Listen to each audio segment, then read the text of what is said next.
Assalamualaikum warahmatullahi wabarakatuh. Hai, namaku Isrofa dari kelas 11 MIPA 2. Di video kali ini saya akan menjelaskan tentang leukosit atau sel darah putih.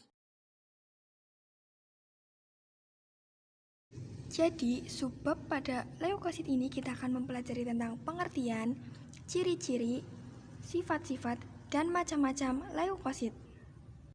Sebelum ke materi leukosit, mari kita ulas sedikit tentang darah.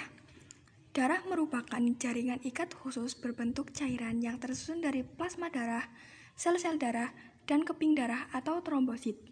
Sel-sel darah terdiri atas sel darah merah, eritrosit, sel darah putih, leukosit, dan fungsi darah adalah mengangkut oksigen ke jaringan di seluruh tubuh, mengangkut sari-sari makanan ke seluruh tubuh, mengangkut sisa-sisa metabolisme seperti urea dan karbon dioksida ke organ-organ ekskresi, mengangkut hormon dari kelenjar hormon ke tempat-tempat yang membutuhkan.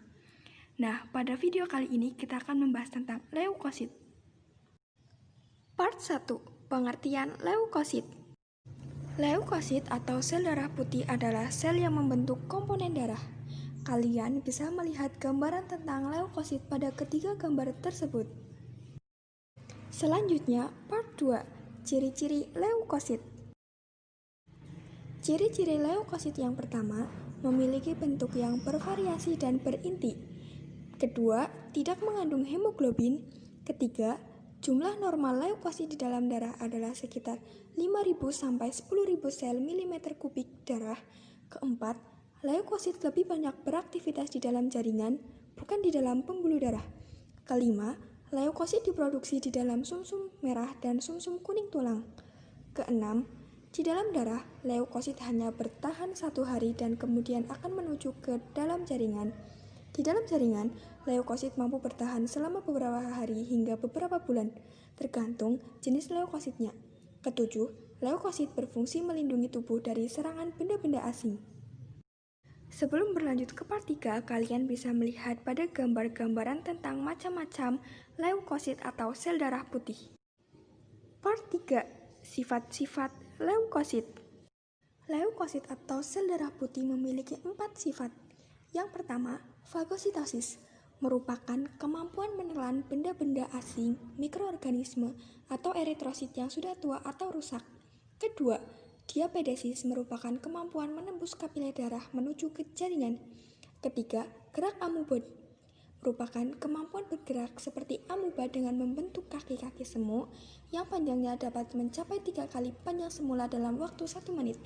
Terakhir, kemotaksis merupakan kemampuan bergerak mendekati atau kemotaksis positif dan menjauhi atau kemotaksis negatif sumber zat kimia yang dilepas oleh jaringan yang rusak.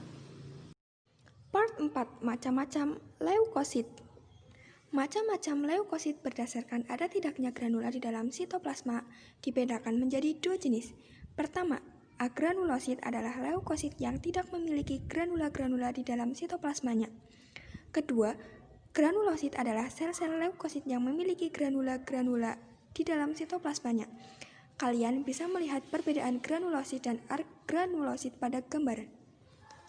Agranulosit dibagi menjadi 2 macam, yaitu monosit dan limfosit. Monosit memiliki ciri-ciri. Pertama, merupakan sel darah yang berukuran paling besar. Kedua, memiliki diameter 12-18 mikrometer. Ketiga, memiliki nukleus besar dengan bentuk seperti telur atau ginjal. Keempat, sitoplasmanya berwarna biru keabuan pucat. Kelima, berjumlah 3%-8% dari jumlah leukosit. Terakhir, monosit berfungsi sebagai fagosit yang sangat aktif dan dapat bermigrasi keluar dari pembuluh darah menjadi histolit atau makrofag yang berumur panjang di dalam jaringan. Selanjutnya, limfosit. Limfosit memiliki ciri-ciri. Pertama, sebagian besar ditemukan di dalam jaringan limfa berumur hingga beberapa tahun. Kedua, memiliki diameter 5-15 mikrometer. Ketiga, memiliki nukleus bulat berwarna biru gelap. Keempat, memiliki fungsi dalam reaksi imunologis atau kekebalan tubuh. Limfosit dibagi menjadi 2, yaitu limfosit B dan limfosit T. Limfosit B berfungsi memproduksi antibodi untuk merespon antigen tertentu. Limfosit T tidak memproduksi antibodi. Limfosit T berfungsi mengenali dan melakukan interaksi dengan antigen melalui protein reseptor yang ada di permukaan selnya. Limfosit T memproduksi senyawa limfokin untuk membantu limfosit B dalam merespon antigen, membunuh sel-sel asing, dan mengatur respon imun. Setelah agranulosit, berikutnya adalah granulosit. Berdasarkan warna granula serta sifat asam dan basa sitoplasmanya, granulosit dibagi menjadi 3 macam, yaitu neutrofil, eosinofil, dan basofil. Neutrofil memiliki ciri-ciri. Pertama, memiliki granula kecil-kecil berwarna merah muda, memiliki diameter 9-12 mikrometer, nukleus memiliki 3-5 lobus yang dihubungkan oleh benang-benang kromatin tipis. Keempat, berjumlah 60% dari jumlah leukosit. Terakhir, berfungsi sebagai fagosit yang aktif untuk menyerang dan menghancurkan bakteri, virus, dan benda-benda asing lainnya. Berikutnya, eosinofil.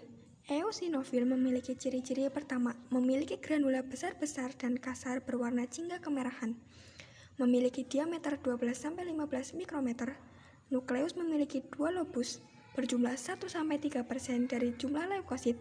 Berfungsi sebagai fagosit yang lemah dan berperan dalam pembangunan racun penyebab radang pada jaringan yang cedera.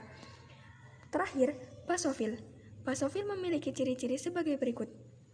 Pertama, memiliki granula besar berwarna keunguan hingga hitam, memiliki diameter 12-15 mikrometer, nukleus berbentuk seperti huruf S, berjumlah kurang dari 1% dari jumlah leukosit, mengandung histamin dan heparin. Histamin adalah senyawa yang dikeluarkan oleh mast sel dan basofil sebagai reaksi terhadap antigen, senyawa kimia, dan kerusakan jaringan. Fungsi histamin adalah meningkatkan aliran ke darah ke jaringan yang cedera. Heparin adalah senyawa antikoagulan yang membantu mencegah penggumpalan darah di dalam pembuluh darah. Dan dapat membunuh parasit besar seperti cacing. Terima kasih telah menonton. Semoga videonya bermanfaat. See you in the next video. Wassalamualaikum warahmatullahi wabarakatuh.